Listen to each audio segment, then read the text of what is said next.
Երևանում անցկացվող Եվրոպական քաղաքական համայնքի 8-րդ գագաթնաժողովի բացման հանդիսավոր արարողությանը հաջորդեցին ելույթները։ Առաջինը հյուրընկալող կողմի Հայաստանի վարչապետի ելույթն էր։ Նիկոլ Փաշինյանը նախ Հայաստանի եւ Ադրբեջանի միջև հաստատված խաղաղությունը կարևորեց։ Հարգելի ընկերներ, այժմ մենք Ադրբեջանի հետ ունենք խաղաղություն, արդեն 2 տարի է, որ որևէ մեկը չի տուժել Ադրբեջանի հետ փոխհրաձգության պատճառով եւ սրանք աննախադեպ տարիներ են մեր անկախացումից ի վեր։ Այժմ մենք սերտորեն աշխատում ենք Ադրբեջանի հետ, որպեսզի ամրապնդենք եւ ինստիտուցիոնալ դարձնենք մեր երկու երկրների միջև խաղաղությունը։ Առաջին անգամ է, երբ Ադրբեջանի նախագահը մասնակցում է միջոցառման, որը տեղի է ունենում Հայաստանում թեպետ հեռակապով, բայց հույս ունենք, որ հնարավորություն կունենամ այցելելու Ադրբեջան 2028 թվականին, երբ այնտեղ անցկացվի Եվրոպական քաղաքական համայնքի 10-րդ գագաթնաժողովը։ Նիկոլ Փաշինյանն ասաց, որ այս գագաթնաժողովների շրջանակում իր համար շատ բան է տեղի ունեցել եւ տեղի է ունենում նաեւ հիմա, պատմության մեջ առաջին անգամ։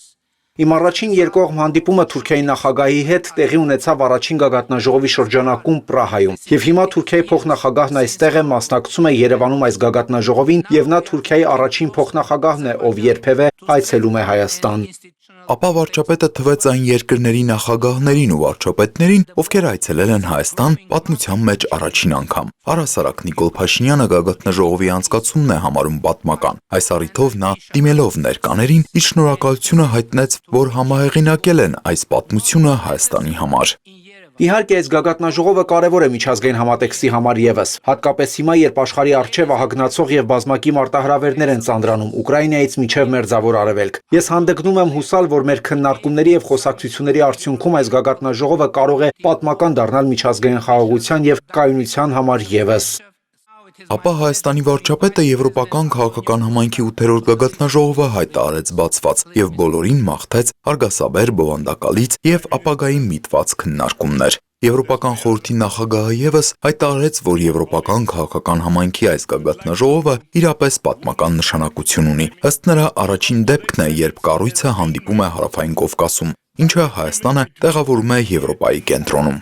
Այսօրվա գագաթնաժողովը հնարավոր է դարձել Հայաստանի եւ Ադրբեջանի միջև կնքված համաձայնության շնորհիվ, համաձայնություն, որը խաղաղության պատմություն է Եվրոպայի համար, որը պետք է տոնվի Եվրոպայում, որտեղ պատերազմները կարծես թե գերակայում են։ Այս համաձայնագրի շնորհիվ է, որ Հայաստանի եւ Թուրքիայի հարաբերությունները բարելավվել են, Եվրամիությունը պատրաստ է վստահելի գործընկեր դառնալ, ապահովելով այս պահի անդառնալիությունը, խաղաղության եւ հնարավորությունների բարգավաճման։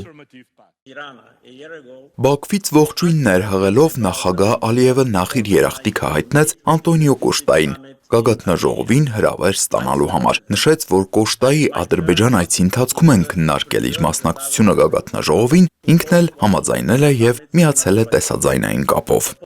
Մենք արդեն ավելի քան 9 ամիս խաղաղ ապրում ենք եւ սովորում ենք ապրել խաղաղության մեջ։ Մեզ համար եւ մեր գործընկերների համար խաղաղությունն արդեն իրականություն է։ Եվս մեկ ձեռքբերում խաղաղության այս օրակարգի ներքո փոխկապակցվածությունն է։ Թրամփի ուղին անցնելու է Հայաստանով դեպի Նախիջևան եւ դառնալու է միջին միջանցքի մի մաս։ Եվ Հայաստանը եւ Ադրբեջանն արդեն տեսնում են խաղաղության պրակտիկ օգուտները։ Նախագահ Վոլոդիմիր Զելենսկին էլ ասաց, որ Ուկրաինան Հայաստանին ու Ադրբեջանին մաղթում է բացառապես խաղաղություն։ Շատ կարևոր է, որ Հայաստանն այսօր հանդես է գալիս բոլոր եվրոպացիների հետ։ Ի դեպ, 24 տարվա ընթացքում առաջին անգամ է, որ Ուկրաինայի նախագահն այց է կատարում Հայաստան։ Սա իսկապես նշանակալի փաստ է, սա ցույց է տալիս մեր միասնականության մասշտաբը։ Ելույթներին հաջորդեցին պանելային քննարկումները։ Եվրոպական հանձնաժողովի նախագահ Ուրսուլա ֆոն դեր Լայենը հայտարարեց, թե ինչու է Եվրոպական միությունը ցանկանում աջակցել Հայաստանին։ Մենք ցանկանում ենք աջակցել Հայաստանին ցույց տալու համար, որ խաղաղությունը բարգավաճում է բերում եւ որ հաղորդակցությունը կարող է կարևոր դեր խաղալ Հարավային Կովկասում։ Նույնը ինչ պողպատնու ածուխը խաղացին խաղաղության եւ բարգավաճման ամրապնդման գործում Եվրամիության ծննդյան ժամանակ։ Ֆրանսիայի նախագահը Հայաստանում շատ տպավորիչ է համարում վարչապետ Նիկոլ Փաշինյանի վերջին տարիների աշխատանքը։ Եկեք անկեղծ լինենք, 8 տարի առաջ այստեղ ոչ ոք չէր գա, եւ այն փաստը, որ այսքան շատ այցելություններ են կատարվում ձեր երկիր, լավ ազդանշան է։ Մակրոնի խոսքով նախկինում մի շարք երկրներ Հայաստանը դիտարկում էին այլ կերպ, որպես Ռուսաստանի իրական արբանյակ։ Նիկոլ Փաշինյանը կազմակերպեց թավշահեղափոխությունը եւ որոշեց իր երկիրը պաշտպանել Ռուսաստանից, եւ դրա պատճառով նա ենթարկվել է եւ շարունակում է ենթարկվել ամենօրյա հարձակումների։ Կարևոր է Հայաստանի եվրոպական ընտրությունը։ Փաստը, որ նա որոշում կայացրեց աշխարհի եւ Եվրոպայի մասին, շատ ուժեղ ազդանշան է։ Եվրամիության արտաքին գործերի եւ անվտանգության քաղաքականության հարցերով բարձր ներկայացուցիչ Կայա Կալասն էլ ասաց, որ այս գագաթնաժողովի անցկացումը Երևանում ցույց է տալիս, թե որքան կարևոր է Կովկասը, հատկապես հիմա, երբ Իրանում պատերազմ է ընթանում։ Մենք խոսում ենք կապակցվածության մասին, բայց նաև դիմակայության մասին։ Իդեմս մեր առջև ծառացած մարտահրավերների։ Տիգրան Վակիմյան, Քրիստինե Ալագուլյան, Սեյրան Հակոբյան, Հորիզոն։